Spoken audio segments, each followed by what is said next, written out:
Bienvenidos y bienvenidas un día más al podcast de Sociología Inquieta, un podcast donde tratamos temáticas relacionadas con la realidad social a través de la sociología.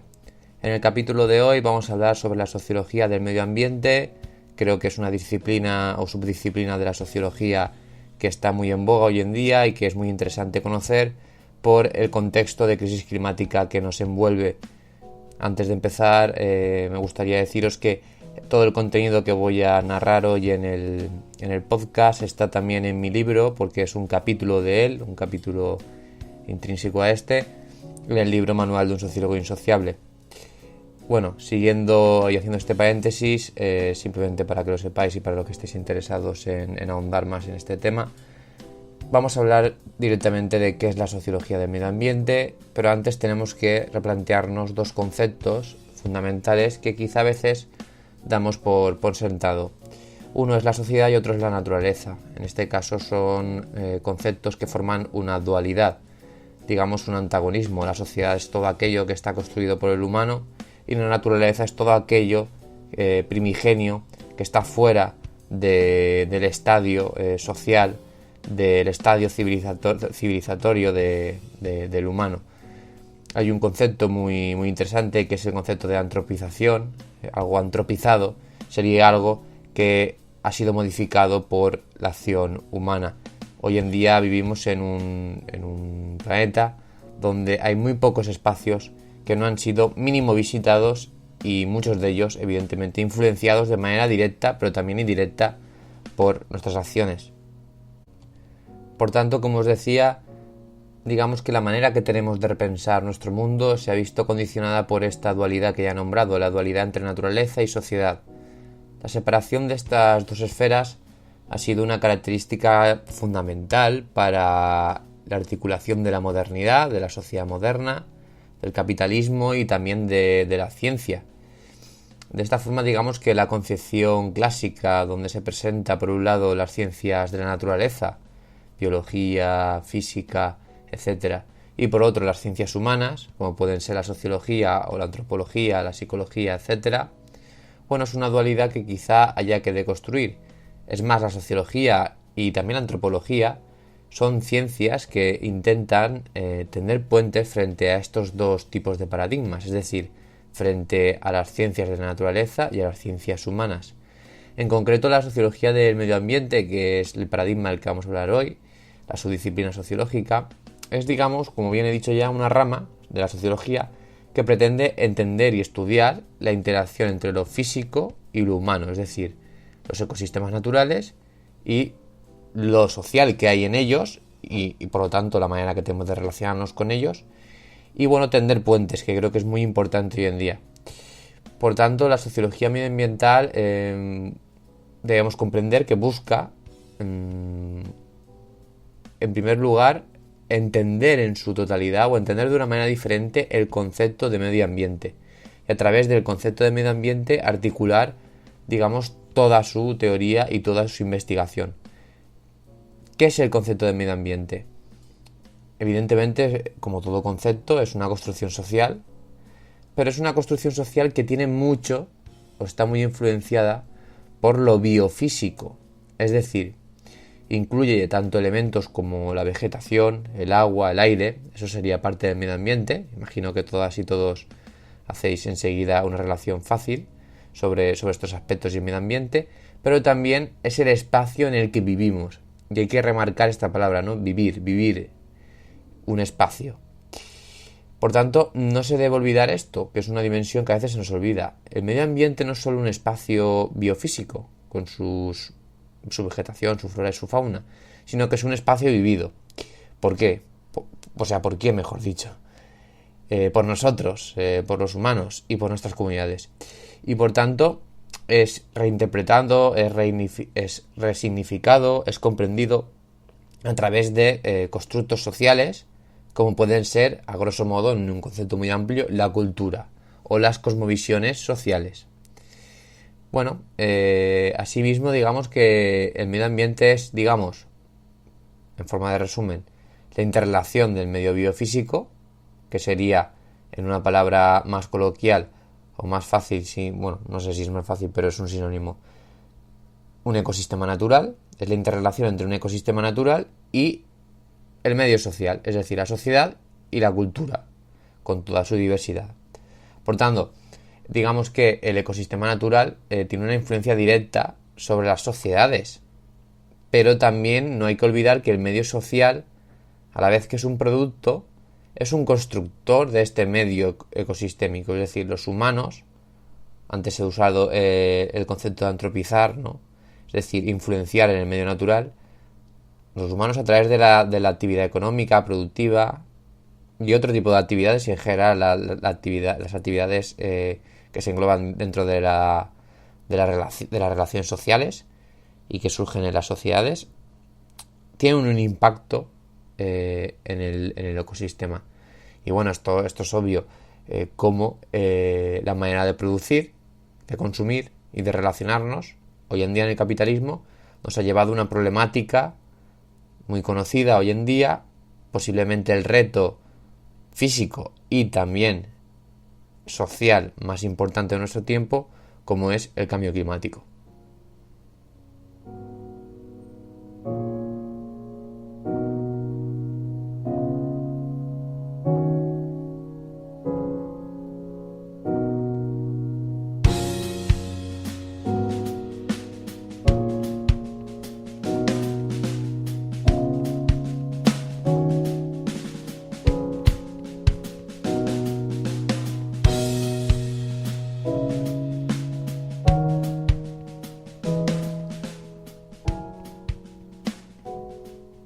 Y bueno, vamos a entrar, después de esta introducción, vamos a entrar a hablar de las principales teorías, paradigmas, conjuntos de conocimientos, donde se va articulando la sociología del medio ambiente.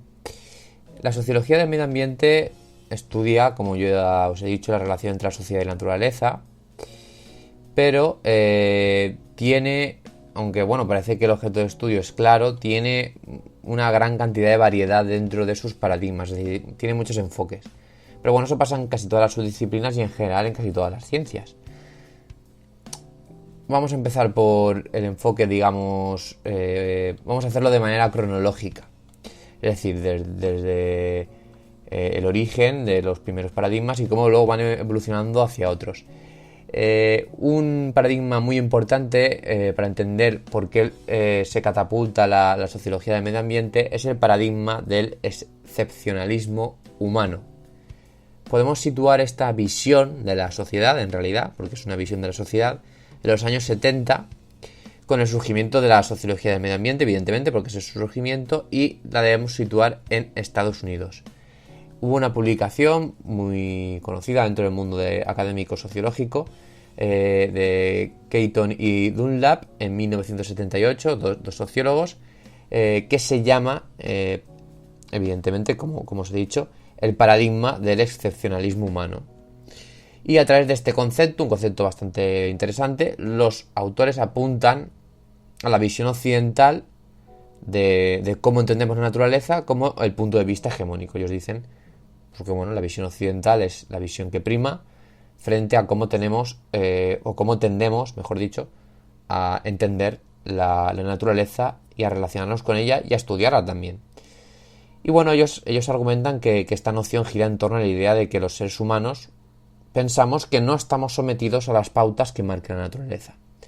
Esta concepción evidentemente es antiecológica y debe ser comprendida dentro de un contexto donde la industrialización y el progreso económico-social del último siglo, veníamos de la Primera y Segunda Guerra Mundial y la industrialización y el surgimiento de la sociedad de consumo, con el fordismo, etcétera, etcétera, el sistema de producción fordista, donde, bueno, digamos que un contexto económico y social habían ayudado mucho a conformar una cosmovisión antiecológica que evidentemente tanto Keaton como Dunlap denuncian, dicen que es errónea y que distancia a la humanidad del plano natural, que evidentemente está sometido supuestamente por la tecnología, pero bueno, que no deja de ser un plano que forma parte de nosotros, como ahora veremos.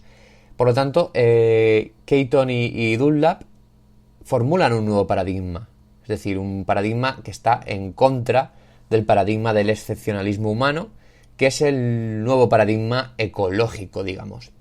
Keaton y Dunlap y Dunlap, vienen a argumentar que surge la necesidad, después de comprender esto, después de comprender de que nuestra sociedad está, o por lo menos la sociedad occidental, la sociedad capitalista, digamos, que está más inserta en la producción capitalista y la sociedad de consumo, está como traspasada por una concepción antiecológica de entender el concepto de naturaleza. Desde el origen, desde el génesis de cómo nos debemos relacionar con el medio ambiente, es decir, de cómo entendemos los conceptos naturales, ya hay una concepción antiecológica. Entonces esto hay que resolverlo. Y ellos proponen que la humanidad debe considerarse como una especie más que forma parte del ecosistema terrestre, pero sí que es cierto que dicen que, bueno, los humanos tenemos cualidades singulares, especiales, y este nuevo paradigma ecológico formula 4 características. Una de ellas es que los seres humanos tienen, como he dicho, características excepcionales, como pueden ser la tecnología o la cultura. Sin embargo, estas dos dimensiones no dejan de formar parte del ecosistema. Es verdad que están ligadas a lo social, pero son una más de las cualidades y forman parte de la gran variedad de maneras que tienen las especies animales de relacionarse con el planeta. Los factores humanos no solo están influidos por el ámbito social y cultural, sino que también están influenciados por los factores biofísicos relacionados con su entorno.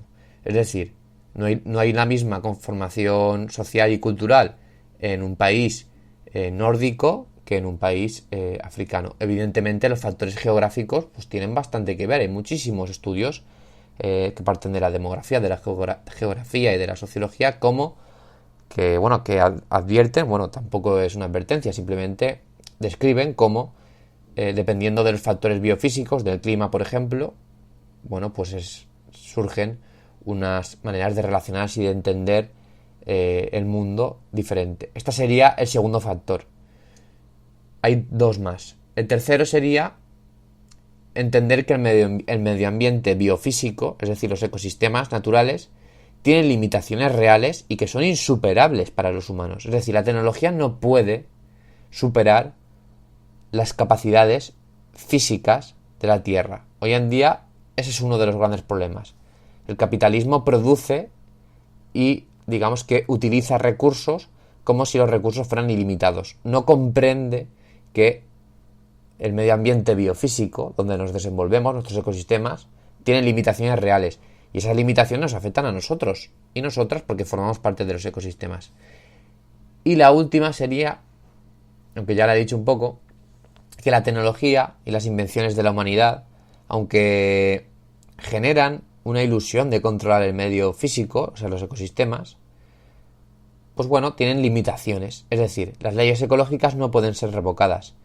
El tiempo que un bosque necesita para recuperarse es muy difícil que eso se pueda resolver a través de los avances tecnológicos. Evidentemente se pueden hacer muchísimos avances. Lo que quiero decir, para transmitir las ideas de Keaton y Dunlap, es que las acciones humanas que no contemplan que las leyes ecológicas y naturales son leyes de unos tiempos y de unas lógicas diferentes a las leyes tecnológicas y a la capacidad que nosotros tenemos de entender y comprender el mundo, si no se tiene eso en cuenta, las problemáticas ambientales pueden ser muy graves. Y se ha visto ahora, ¿no? con el tema del cambio climático. Y después de esto voy a entrar en otros paradigmas más actuales que también son muy interesantes para comprender la sociología del medio ambiente.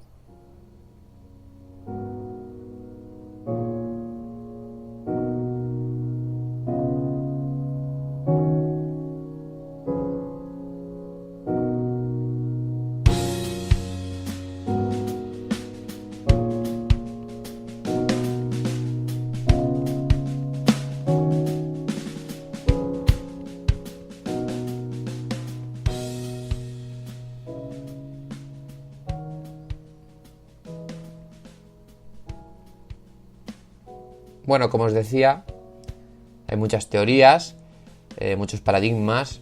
Por ejemplo, ahí está el paradigma bastante conocido, que es el paradigma de las teorías biocéntricas. Giran en torno, estas teorías, a la crítica del antropocentrismo, es decir, el hombre como centro de todas las cosas y, bueno, como fin absoluto, digamos, de la creación. Y estas conceptualizaciones ya no tratan de presentar al hombre de esta manera. Incluso no tratan de presentar al hombre ni siquiera a la par con la naturaleza, sino que directamente reconocen que la naturaleza es superior. Hay una subordinación del hombre hacia la naturaleza, básicamente porque el hombre forma parte de la naturaleza. Es una parte de algo más grande, por lo tanto está subordinado a ella. Un ejemplo muy conocido de esta teoría es la hipótesis Gaia, que quizá, pues bueno, muchos y muchas la habéis escuchado ya. Esta hipótesis entiende, digamos, la biosfera como un organismo capaz de autorregularse y de recuperarse de posibles daños. Y desde esta hipótesis, que es muy controvertida, ¿vale? Yo no estoy tampoco muy de acuerdo en muchas cosas que plantea. Por ejemplo, plantea que la Tierra es comparable a los cuerpos biológicos de los animales y que tiene sus propios mecanismos, como los cuerpos biológicos, donde se intenta garantizar la continuidad de la vida.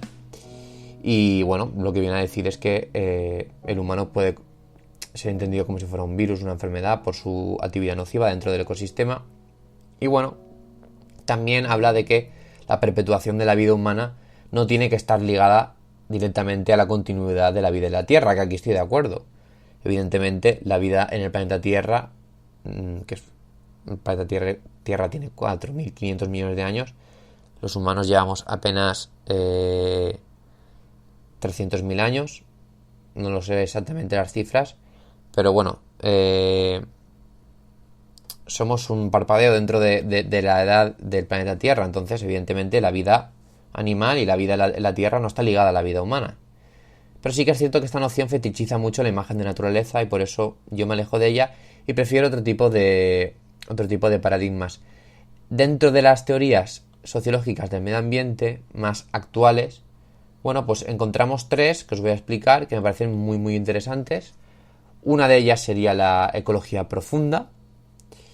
Esta, digamos, teoría, paradigma, entra dentro de los principales, evidentemente, paradigmas que debemos nombrar. Fue acuñada por el ecólogo noruego Arne Naes, no sé cómo se pronuncia, en 1973, y considera, digamos, Naes considera a las sociedades humanas como una parte más del entorno natural. Va muy, muy parecido, va muy a la par que el paradigma que plantean Keaton y Dunlap.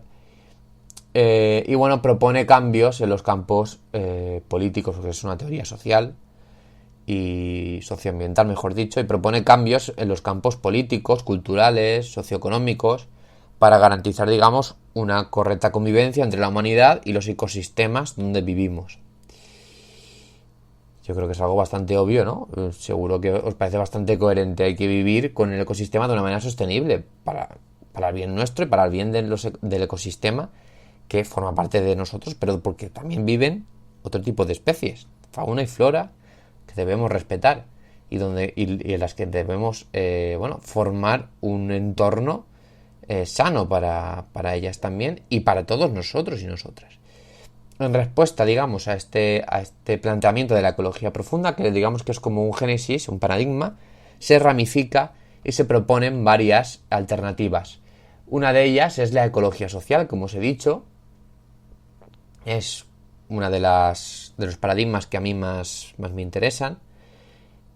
Y bueno, como bien la palabra dice, plantea la necesidad de hacer un análisis desde el punto de vista social, un análisis crítico, donde se muestre cómo podemos relacionarnos con el medio natural y donde muestre además y entienda cómo nos relacionamos y toda la diversidad que hay dentro de las sociedades humanas y cómo, por ejemplo, en las poblaciones rurales nos relacionamos de una manera muy diferente a las ciudades, frente a la naturaleza me refiero. Por lo tanto, la ecología social lo que viene a decir es que Bueno, existe una relación muy cercana entre la naturaleza y la sociedad, obvio. Ya lo hemos estado tratando durante todo el podcast. Pero sí que hay una condición, y es que para entender esto hay que entender que la naturaleza y la sociedad están mucho más relacionadas de lo que nos pensamos. Es decir, por ejemplo, la tecnología, la organización del trabajo, el lenguaje, el pensamiento, todo esto está condicionado por los ecosistemas y a su vez los ecosistemas acaban muchas veces siendo transformados por esto. Por ejemplo, las poblaciones de inuits que viven en el Polo Norte tienen en su vocabulario muchas maneras de llamar al blanco. ¿Por qué? Porque el paisaje donde viven y conviven es un paisaje nevado durante prácticamente todo el año y hay una utilidad práctica en distinguir diferentes tipos de nieve para cazar, para supervivencia, etcétera. Sin embargo, en una zona mediterránea, por ejemplo, donde yo vivo, donde no nieva nunca, pues solo hay una manera de llamar al blanco, que es blanco. O no sé, blanco oscuro y blanco más claro, pero hay muy pocas. Entonces, bueno, eso sería una manera de entender la ecología social, ¿no? Cómo lo social está ligado a lo ecológico y al revés. Por lo tanto, algo importante de la ecología social, ya para profundizar más, es que rechaza tanto el antropocentrismo, es decir, el hombre como centro de todo, pero también rechaza el biocentrismo, la naturaleza como el centro de todo. Es decir, no quiere estar ligada a ningún tipo de centralidad, ya sea la naturaleza o la sociedad. Por tanto, esta visión, digamos, que considera los logros de la especie humana como inherentemente humanos, es decir, los avances sociales, científicos, intelectuales, comunicativos, pero también reconoce y aboga porque estos sean reconducidos de forma consciente a una mejora del medio natural, del medio biofísico. Por ejemplo, medidas que propondría la ecología social: proteger la biodiversidad, disminuir daños ecológicos, reducir el impacto de los cambios sociales en el medio ambiente, etc. Bueno, entonces, la ecología social lo que viene a decir es que no se pueden separar las formas y los tipos de relaciones sociales de la manera que nos relacionamos con la naturaleza. A continuación iremos a otro paradigma, a otra teoría muy interesante que surge en el seno del capitalismo, pero que también propone una respuesta ecológica, que es algo polémica, pero que quizá pueda ser útil.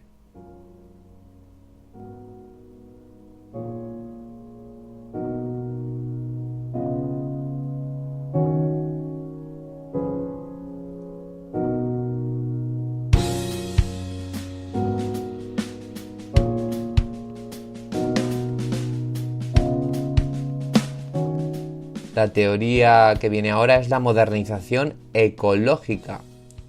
Una teoría que, como bien os he dicho, surge dentro de la lógica capitalista. La modernización ecológica es una de las teorías que más avanzadas están hoy en día, sobre todo en los países nórdicos o en Europa, por ejemplo.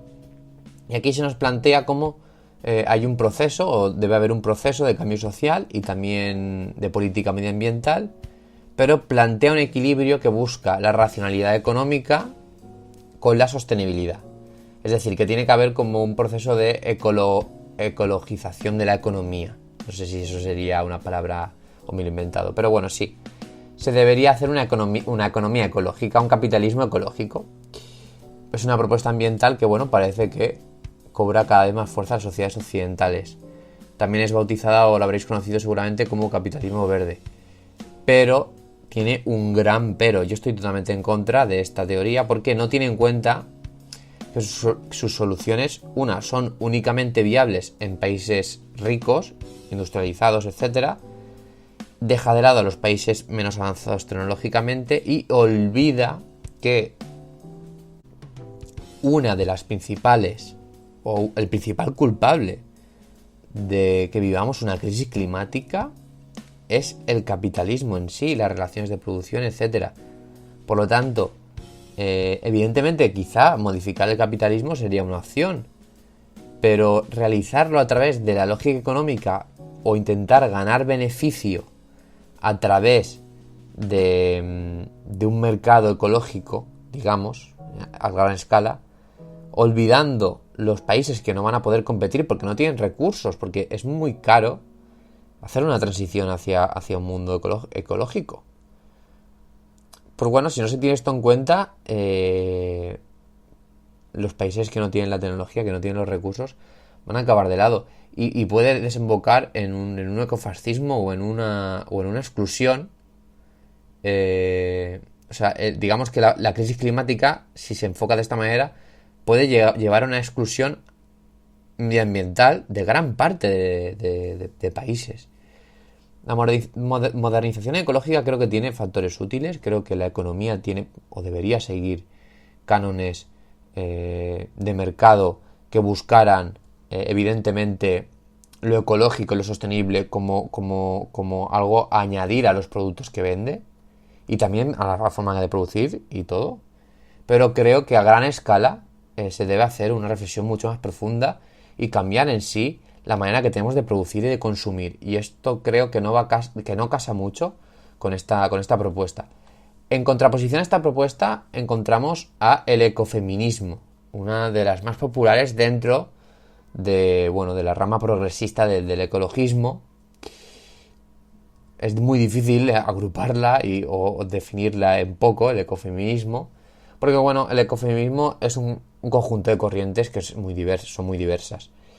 Pero en general se puede como resumir, o se puede hablar de este término como cuando se tratan temas de género dentro de las teorías medioambientales, ¿vale? Estas teorías se han desarrollado a través de varios movimientos sociales. Evidentemente el movimiento feminista es uno, pero hay otros, el pacifista y el ecologista, de manera transversal, entrecruzada. O sea, no solo surge del feminismo, sino que también hay un poco de transversalidades de otros movimientos. Y podemos destacar 3 argumentos principales del ecofeminismo. En primer lugar, el ecofeminismo señala, digamos, que hay una relación entre el patriarcado, ¿vale?, que es el sistema de dominación y explotación, donde los valores heterosexuales masculinos que están, digamos, en una posición hegemónica, este sistema, que ya he hablado en algunos podcasts de él, que es el sistema de dominación patriarcal, que el feminismo en general, el movimiento feminista, critica e intenta deconstruir y luchar contra él. Pues también hay que luchar contra él desde el punto de vista ecológico. Y claro, ahora diréis, ¿cómo desarrollas esto, no? En realidad, se plantea que el patriarcado, como sistema de dominación y explotación, pues no solo lo hace o lo somete al género femenino o otro tipo o el colectivo LGTBI, etcétera, sino que también genera o es el causante de parte del sometimiento y las lógicas antiecológicas de maltrato a la naturaleza por parte de la sociedad. Eso sería, digamos, un primer argumento. El segundo argumento, digamos que el ecofeminismo denuncia la asociación que hay o que realiza el patriarcado entre la figura de mujer y naturaleza. Esto es algo muy interesante. Es decir, por ejemplo, las representaciones existencialistas argumentan que el cuerpo biológico de la mujer está ligado a gestar y crear vida, genera que estén en posición más próxima a la naturaleza. Es decir, la mujer siempre se ha ligado más a la naturaleza. Y lo que causa que el patriarcado y el género masculino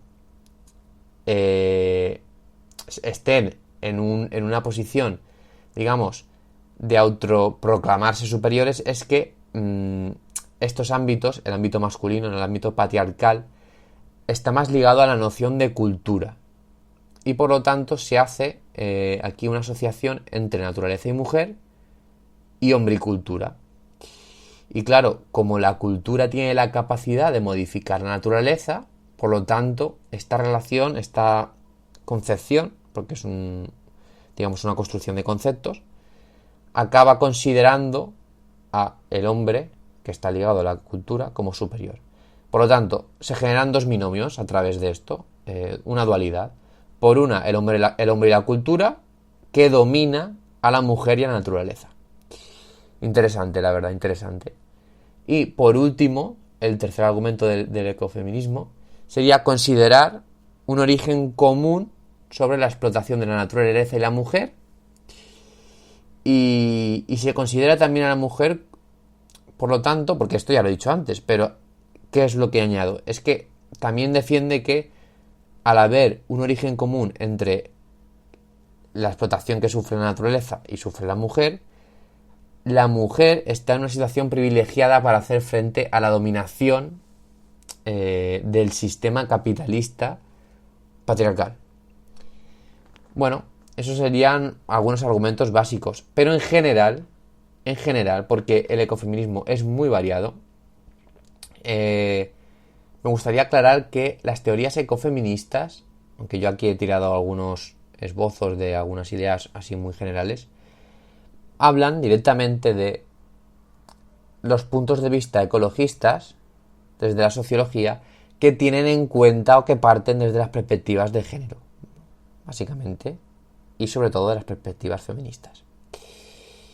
Y bueno, estos son todos las teorías y los paradigmas que os voy a contar, que ya os he contado muchos. Estoy hasta sudando del calor que hace aquí en Valencia, con una ola de calor increíble a causa de la crisis climática.